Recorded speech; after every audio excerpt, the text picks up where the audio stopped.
मंगळवेढा सोलापूर महामार्गावर ऊस वाहतूक करणारा ट्रॅक्टर आणि सिमेंट मिक्सर ट्रक यांचा भीषण अपघात झालाय।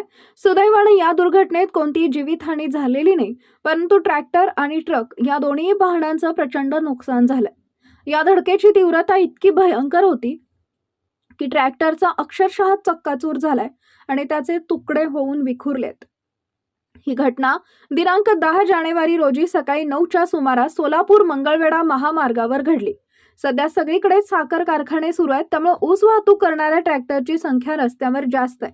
त्यातून अनेक ट्रॅक्टरला रिफ्लेक्टर नसतात, तसेच 2 ट्रॉली गच्च भरून ऊस नेत असताना देखील ट्रॅक्टर ड्रायव्हर मोठ्या आवाजात गाणी लावून ट्रॅक्टर चालवतात। यामुळे त्यांना मागून येणाऱ्या वाहनांचे हॉर्न ऐकू येत नाहीत, त्यामुळे अपघात होण्याचं प्रमाण वाढलंय। यामध्ये दुचाकींच्या अपघाताचं प्रमाण जास्त असल्याचं दिसून आलंय। शिवशाही न्यूज प्रतिनिधी राज सारवडे, मंगळवेढा। ताज्या घडामोडी जाणून घेण्यासाठी शिवशाही न्यूज यूट्यूब चॅनलला सबस्क्राईब करा। आपण हा व्हिडिओ फेसबुकवर पाहत असाल तर फेसबुक पेज फॉलो करा आणि शिवशाही न्यूज.com या आपल्या वेबसाईटलाही भेट द्या।